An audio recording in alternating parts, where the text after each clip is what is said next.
चीन में आम लोगों से लेकर और चीन के सेंट्रल बैंक तक गोल्ड की अंधाधुंध खरीदारी कर रहे हैं। चीन गोल्ड में निवेश करने वाले ये लोग जिनका भरोसा चीनी शेयर बाजार से उठ चुका है।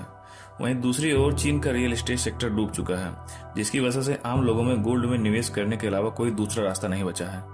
इंटरनेशनल मार्केट में गोल्ड की कीमत में $100 प्रति औंस की गिरावट देखने को मिली है, लेकिन दुनिया की दूसरी सबसे बड़ी इकोनॉमी चीन गोल्ड की धुआंधारी खरीदारी कर रहा है। यह खरीदारी सिर्फ सेंट्रल बैंकों की ओर से नहीं की जा रही है, बल्कि चीन के आम लोगों की ओर से भी की जा रही है। पूरी दुनिया जानती है कि चीन काफी गहरे आर्थिक संकट से गुजर रहा है। रियल एस्टेट डूबा हुआ है और आम लोगों का विश्वास शेयर बाजार में कम हुआ है। यही दो सबसे बड़ी वजह है कि आम लोगों ने इस आर्थिक संकट के दौर में गोल्ड की खरीदारी शुरू कर दी है। जानकारों की माने तो चीन में गोल्ड की एग्रेसिव बाइंड आने वाले दिनों में गोल्ड की कीमतों को कंट्रोल कर सकती है। आइए समझने की कोशिश करते हैं कि आखिर चीन की ओर से सोने की खरीदारी किस लेवल पर की जा रही है और उनका असर गोल्ड की कीमत में किस तरह से देखने को मिलेगा। जियोपॉलिटिकल टेंशन और इकोनॉमिक क्राइसिस के समय गोल्ड को अक्सर सेफ इन्वेस्टमेंट के तौर पर देखा जाता है। यूक्रेन रूस वार और इजराइल फिलिस्तीन वार के दौरान हमने देखा है कि गोल्ड के दाम किस तरह से बढ़े। उस समय भी गोल्ड की कीमत इंटरनेशनल मार्केट में $2300 अरब की रही।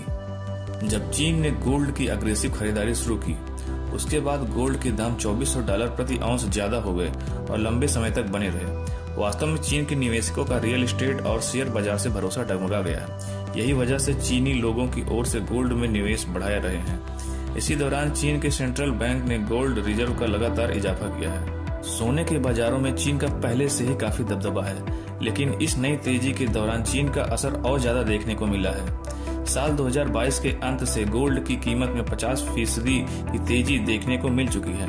गोल्ड में ऐसे समय पर तेजी देखने को मिली है जब दुनिया भर में ब्याज दरें काफी पीक पर हैं और अमेरिकी डॉलर इंडेक्स में इजाफा देखने को मिला है। पिछले महीने फेडरल रिजर्व ने साफ संकेत दिया था कि ब्याज दरों को लंबे समय तक हाई रखेगा। उसके बाद भी गोल्ड की कीमत में इजाफा देखने को मिला। ताज्जुब की बात तो ये है कि इसी दौरान दुनिया भर की दूसरी करेंसी के मुकाबले डॉलर में तेजी जारी रही। मौजूदा समय में गोल्ड की कीमतें एक बार फिर से $2300 के करीब आई है। इंटरनेशनल मार्केट में ये धारणा लगातार जोर पकड़ती जा रही है कि गोल्ड मार्केट अब इकोनॉमिक फैक्टर पर नहीं बल्कि चीनी खरीदारों और निवेशकों की सनक से ऑपरेट हो रहा है। चीन का ट्रेडिशनल इन्वेस्टमेंट काफी कमजोर हो गया है, जिसकी वजह से निवेशकों का रुझान गोल्ड की ओर बढ़ा है। चीन का रियल एस्टेट सेक्टर, जिसमें चीन के अधिकतर परिवार निवेश करते थे, उसमें संकट बना हुआ है। देश के शेयर बाजारों में निवेशकों का भरोसा पूरी तरह से नहीं लौटा है। ऐसे में चीन के लोगों ने गोल्ड से जुड़े कारोबार में निवेश करना शुरू कर दिया है। वहीं दूसरी ओर चीन के सेंट्रल बैंक की ओर से गोल्ड की लगातार बाइंग देखने को मिल रही है। चीन के विदेशी मुद्रा भंडार में इस धातु की हिस्सेदारी केवल 4.6% है। वहीं दूसरी ओर फीसदी के संदर्भ में भारत के पास गोल्ड रिजर्व दोगुना है। HDFC सिक्योरिटीज में कमोडिटी करेंसी हेतु अनुज गुप्ता ने कहा कि मार्च महीने में चीन ने 5 टन गोल्ड इंपोर्ट किया है, जबकि साल के पहले 3 महीने में यह खरीदारी 27 टन देखने को मिली है। उन्होंने कहा कि मौजूदा समय में चीन का टोटल गोल्ड रिजर्व 2262 टन हो चुका है। अब आप समझ सकते हैं कि चीन की ओर से गोल्ड में किस तरह से अग्रेसिव बाइंग की जा रही है। उन्होंने कहा कि चीनी निवेशकों ने गोल्ड ETF में भी अपने निवेश को बढ़ाया है। अनुज गुप्ता ने बताया कि चीन के लोग अब रियल एस्टेट और शेयर बाजार में इतर अलग अलग ऑप्शन तलाश कर रहे हैं। इसमें से जो इन्वेस्ट गोल्ड में कम निवेश कर रहे थे या नहीं कर रहे थे, वो भी इसमें उतर आए हैं, जिसकी वजह से आने वाले दिनों में गोल्ड की कीमत में इजाफा देखने को मिल सकता है। लंदन बेस्ड प्लेटफॉर्म metalsdaily.com के CEO रॉस नॉर्मन्स ने मीडिया रिपोर्ट में कहा कि सोने की कीमत में इजाफा चीन की ओर से बढ़ती मांग से हो रहा है।